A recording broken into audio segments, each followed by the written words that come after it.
अपने घर को छोड़कर जब कारोबार को जाता है, माँ जो है माँ आटा गूंथती है। आटा पहले निकालेगी, चालेगी, पानी डालकर गूंदेगी, गूंदने के बाद लोइया पकाकर रोटी पकाती है। पकाने के बाद गरम गरम अपनी औलाद को खिलाती है। जिस माँ ने अगर चाहे तो उसी में से दो रोटी खुद भी खा सकती है, मगर कुर्बान है अपनी माँ पर, कुर्बान है अपनी माँ पर। वो माँ अपनी औलाद को गरम गरम खिलाती है, खुद बेचारी सबसे नीचे वाला रोटी जो सूख जाता है, जो मोटी हो जाती है, जो हवा लगकर जो सूख जाती है, माँ उसे खाती है। क्यों? क्योंकि वो चाहते हैं कि बस मेरा बेटा खाकर मुझसे खुश हो जाए। माँ तो माँ होती है। माँ जब अपने औलाद जब कारोबार से निकल जाती है तो माँ दरवाजे पर चौखट पर बैठकर अपनी माँ का अपने बेटे का इंतजार करती है कि मेरा जिगर आ रहा है, मेरा लाल अभी नहीं आया है। माँ तड़पती है, माँ इंतजार करती है।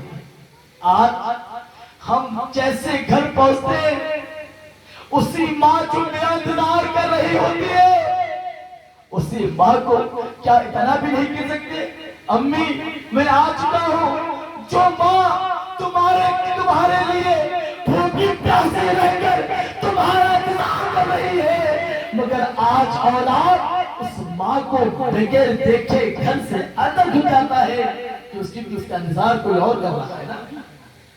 ऐ नादान, ऐ मेरे प्यारे, माँ बहुत बड़ी नेमत है। जरा उनसे पूछो जिनकी माँ बचपन में गुजर गई, उस औलाद से पूछो जो अपनी माँ को देखा नहीं।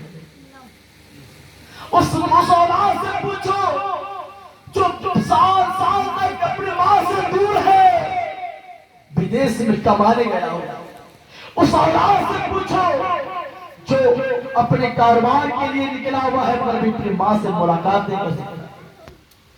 हम सब भी हैं, महीने महीने हो जाते हैं अपनी माँ को देख नहीं सकते। इमाम साहब अपने घर बार छोड़कर यहाँ इमामत कर रहे हैं, इनका भी दिल कहता है कि मैं अपनी माँ को देखूं, इनका भी दिल कहता है कि मैं अपने माँ के पास रहूं, इनका भी दिल कहता है कि अपने माँ की गोद पर बैठकर इस हाथों से अपने माँ के अपने हाथों इस माँ के हाथों से अपने सरों पर रहकर ये माँ मेरे बाल को सहरा दे ताकि मेरी नींद आ जाए।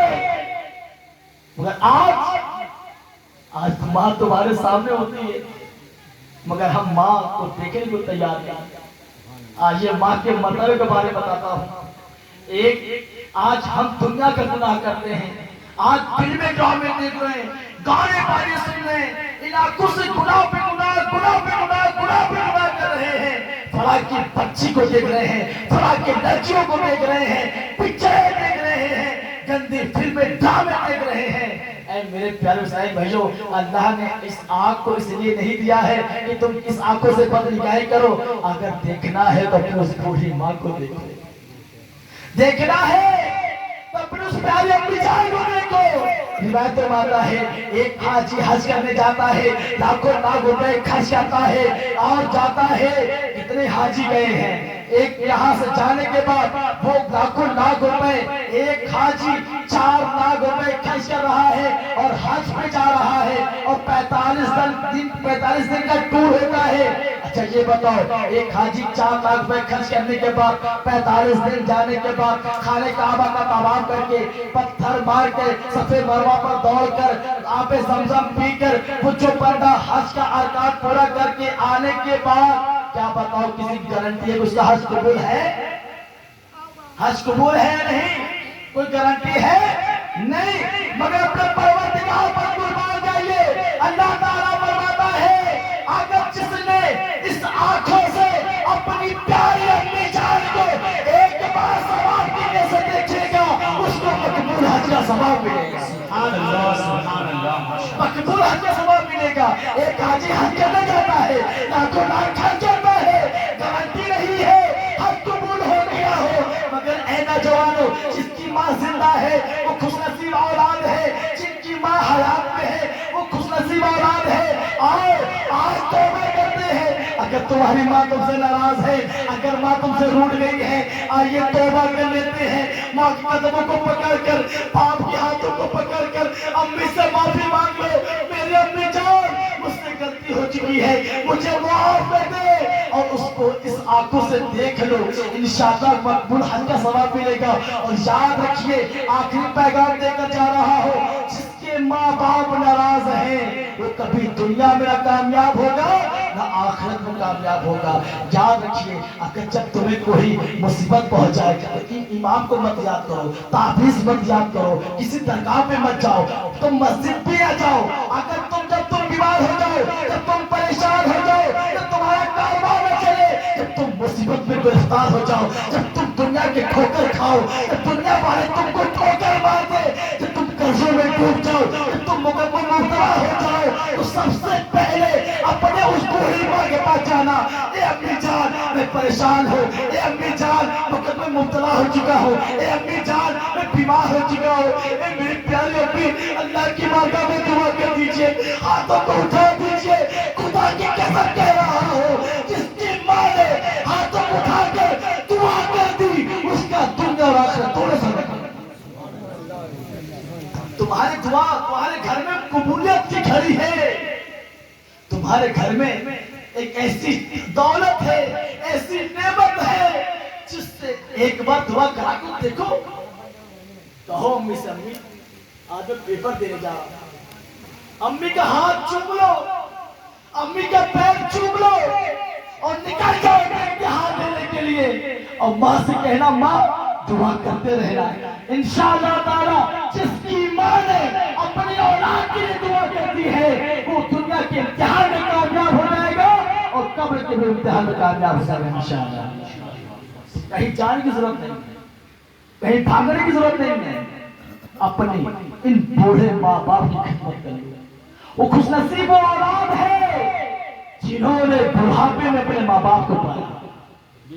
खुशनसीब औलाद है जिसका बूढ़ा बाप उसको मिल जाए, जिसकी बूढ़ी माँ उसको मिल जाए।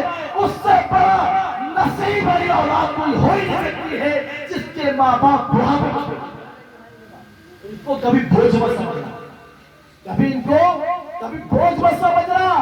याद रखिएगा, कभी ये मत कहना कि क्या तुम जवान हो गए, अपने माँ से कहते हो कि तुम्हें क्या मालूम।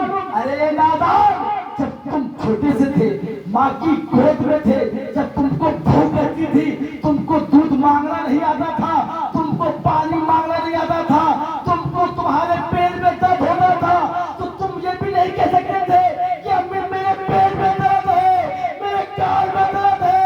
मगर माँ की अल्लाह ने ऐसी ताकत दी थी माँ को कि माँ समझ जाती थी कि मेरा बेटा भूखा है, उसको दूध पिला देते हैं, मेरा बेटा प्यासा है, इसको पानी पिला देते हैं, मेरे बेटे को बुखार है, इसको दवा की जरूरत है, मेरे बेटे के पेट में दर्द है, इसको दवा की जरूरत है। जब तुमको बोलना नहीं आता था तो तुम्हारी माँ तुम्हारी आवाज को समझकर तुम्हारी सेवा करती थी। आज तुमको बोलना क्या आ गया और तुम कहते हो माँ तुम क्या करोगी। ऐ नादान, ऐ मेरे नौजवान, आओ आज तौबा कर देते हैं। आज इसे घर जाकर यहां से इज्तिमा से बात जाने के बाद अपने सारी गलतियों को याद करके इनके कदमों को पकड़ लेना, इनके पैर को पकड़ लेना। मेरी भी नियत है कि मैं जब कल यहां से सफर करूंगा और अपने घर पहुंचकर अपनी मां की जियारत करूंगा, अपने मां से मुलाकात करूंगा और अम्मी से माफी भी मांगूंगा। आप भी नियत कर लो मेरे प्यारे, तुम अभी नहीं पर हो, तुम्हारी माँ यहाँ है। मैं तो घर सफर करने मुझे 2 दिन बाकी है, मगर जिंदगी कोई भरोसा नहीं है। हो सकता है कि मेरा इंतकाल रास्ते में हो जाए, मेरी मौत आ जाए, मगर मेरी नियत है मैं अपनी माँ से माफी मांगूंगा। आज तुम्हारी माँ तुम्हारे सामने है, जहाँ से जाने के बाद अपनी माँ से माफी मांग लो। जिंदगी का आखिरी लम्हा हो सकता है, आज की सांस की माला टूट सकती है, इनको राजी कर लो।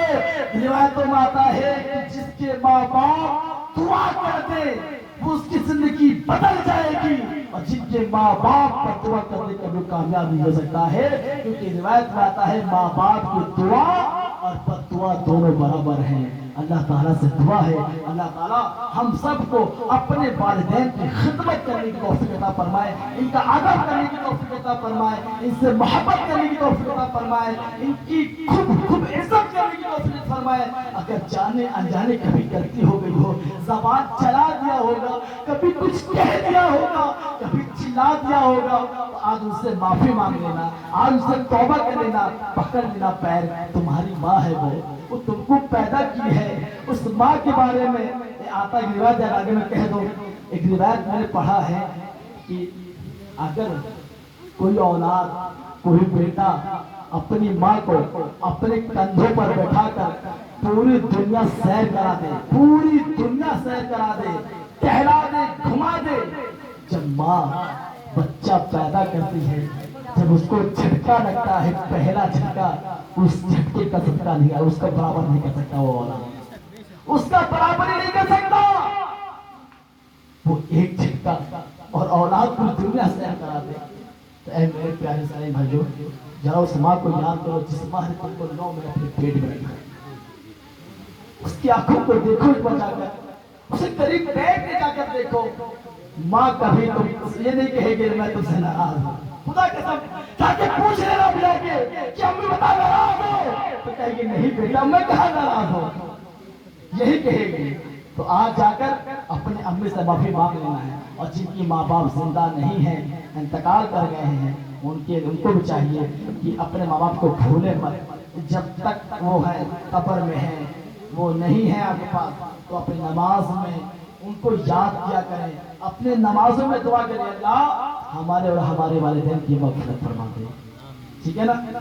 तो आज एक पैगाम देकर जा रहा हूँ, अगर किसी के माँ बाप नाराज हैं तो आप उससे माफी मांग लीजिए। और माँ बाप, हमारे माँ, आप भी सुन लीजिए, औलाद कितना भी परेशान करे, कितना भी सताए, कितना भी आपको कुछ भी कह दे, हाथ जोड़कर अर्ज करके जा रहा हूं मां, ऐ मेरी मां, ऐ मेरी, आप साथ से यही है, कभी अपनी ज़बान से बददुआ मत देना अपनी औलाद को, कभी मत देना, क्योंकि तुम्हारी दुआ और बददुआ दोनों बराबर है।